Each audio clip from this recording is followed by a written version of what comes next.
Hello there, Ray here, and today I'm going to go over 10 tricks that are in Minecraft that used to work in 1.12 but no longer work in 1.13.2. One of the things I enjoy doing is collecting rare entities, blocks, as well as items in the game of Minecraft, and we do this on the Protect server, which is the survival multiplayer server that I play on.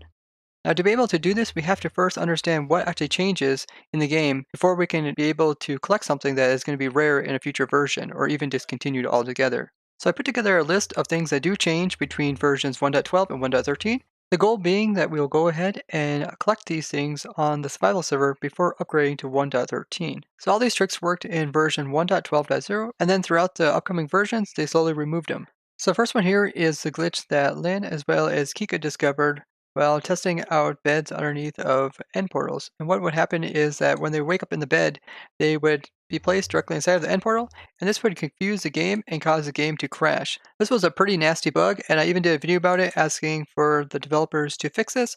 A lot of people misunderstood my video thinking that I was trying to show a malicious bug, and sometimes showing a video is the best way to showcase a bug so the developers can see what occurs with it. And they actually fixed it very shortly afterwards.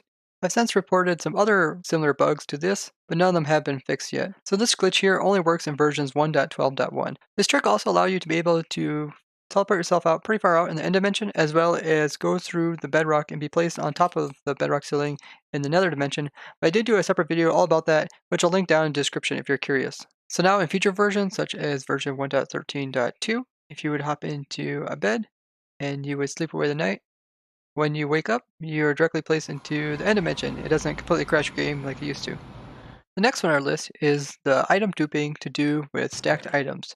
There was a glitch in version 1.12.0 where you could go into a crafting table and drop out items, and then frantically click the crafting output button, and then this will allow the items to come back into your inventory while duplicating them as well as making them being stackable in most cases where they're unstackable. So here you see I have a chest full of diamond chest plates, which are stacked up to stacks of 64. You can do pretty cool stuff with this, as you can even give your own character stacks of 126 armor inside of your armor slots, and also make all types of unstackable items be stackable.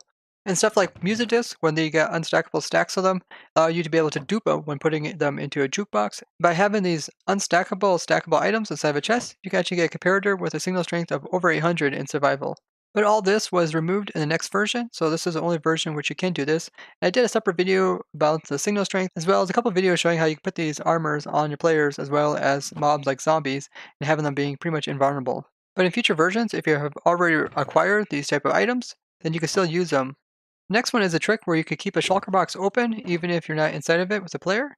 And this is something that Galia and I showed, and I actually use this to make a wither cage. So the way this works is you stand inside of a portal, open it up, and then you can walk away, and then the shulker box would stay open. And you can even like click into a crafting grid, and then that will allow it to stay up even if you walked farther than like several blocks away from it. But this trick wasn't too useful because if the shulker box would unload, then it would come back down to its smaller form. The nice thing about having a larger form is that you can have something similar to like a fence, but you can also place this in any direction. You can place this upside down and then to the side, something you can't do with fences. This also could be used for wireless redstone, as if you would open up your inventory and then close it, it would also close it. And it did make a pretty cool wither cage. This trick only works up to version 1.12.0. Now if you try to do this trick in future versions, you can see that it immediately closes afterwards. This next trick here was a trick to try to overcome a problem that players had when they would stand on a solid block of dirt and then they would hoe it. A lot of times they would end up clipping into the block, and to try to overcome it, they actually introduced another bug, which is if you would have a farmland that you would place inside of an entity, and then once that farmland would turn back into dirt, it would cause the entity inside of it to move upwards. And this was their fix try to avoid the player from falling down inside of the farmland when doing the hoeing. So if I increase the random ticks, you'll see this farmland will turn into dirt, and it'll cause both the armor stand as well as the llama to clip up inside of the bedrock. So now once they're inside the bedrock, you can actually use the pits underneath to push them upwards. Now you got the llama as well as the armor stand clipped through the bedrock. This is a cool way to actually get the player to clip through the bedrock and get on top of the bedrock ceiling, as well as placing entities inside of really weird positions, such as inside of a bedrock formation that you normally can't do. Now it is possible to stick different types of entities inside of immovable blocks, such as you can stick like an armor stand inside of obsidian just by making lava turn into obsidian, or you can have a curved rail beside an immovable block, and then you can place a minecart on it and then push it inside of it. And then you can always break the minecart and cause whatever's riding it to fall inside of the bedrock. But armor stands can actually be placed inside of a minecart, and this is a bug all in itself. Now this bug was removed after versions 1.12.1, but then was reintroduced in the 1.13 version, so it is currently in the full release version of 1.12.2, so you could use this if you want to, and acquire a weird looking armor stand that's sitting partly inside of your bedrock nether ceiling. Now this same type of property of pushing the player up used to also be present in sea pickles during the snapshots, but they eventually removed it. What you could do is stand on 3 sea pickles, and then when you place a fourth one, it slightly moves you up. But then they later changed it so that you would not be able to place in the fourth one until your hitbox no longer collided with the future area of the fourth pickle. Next one on the list is a kind of a goofy looking one. This was showed to me by KK. What you do is that you have a stair which is on its side, like this one here, then you have a block, which is a block that you're not normally able to place ladders up against. And then if you would click on this type of block, it would place the ladder on the opposite side of this. So you end up with this glitched ladder, which has no block behind it. So then you end up with this ladder that has no block behind it. And a lot of people wonder if you can climb up the back side of a ladder, and no, you can't. So if I press on this side, you can't climb it, but I can still climb this, even though there's no block behind it. This one's kind of funny because it likes to happen in the south direction. It's really picky. It needs to have the stair facing this direction or in the other direction. Here you can see some other examples. Here, this is a floating one. Here's the ladder is placed up against the glass because it doesn't know where to place it. So it ends up placing up against glass. Here you got placing up against the side of the stair. In all cases, it's always facing towards the south direction. And this was available in version 1.12.0. Next one on the list is a change made to vines. So essentially vines could be placed on side of blocks, but then they made this weird change that if there was a block above the vine, which the vine cannot connect onto, then it would just remove the entire vine. And a lot of people got really annoyed by this. So something like a block like this, where the vine can actually touch this side over here, it would work. But if you would come in with anything like a ladder, then it would just remove the entire vine. Now they came up with this in 1.11 versions, then it was reverted back in 1.13. So now in 1.13.2, the full release, you're able to place these vines back into these type of situations, which is really nice because it's really annoying to have these type of vines just completely vanishing. Next one here is Ender Crystal Bedrock Breaking. This is something I showed quite a while ago, where you could use Ender Crystals and push them into blocks and allow them to break bedrock. And it's kind of funny because it only really works in End Dimension, so there's not that much bedrock you could break with it, but it is useful in many cases, such as in the farm that Command Block guy Smokey and I did, where we could make infinite amounts of endstone using a different trick that we discovered to do with gateway portals in End Dimension. And Smokey even came out with a version where you can produce over 1 million endstone per hour, which is pretty insane. But in that machine that we designed, it actually uses ender crystals to break the bedrock that goes with the gateway portals. If you haven't seen that video already, I highly recommend watching it. But this type of bedrock breaking is removed, and the last version you can use it in is in 1.12.2, so you can't use it in future versions. Now what does happen in future versions, if there would be a block inside the same area as that fire block we see there, I'm just going to place a block there using command, you'll see that the block is placed there and it's not replaced with the fire block like it used to be. So you're not able to destroy any blocks with this. Next on our list is another bedrock break method that I discovered while making a 1.8 sand generator, which has to do with dragon eggs, dropping them in lazy processing chunks, and then being able to replace other blocks. Now this is also removed in versions 1.13. This is the primary way that on Protec how we're removing large amounts of bedrock for our perimeters. So we'll continue to use this method until we upgrade to 1.13.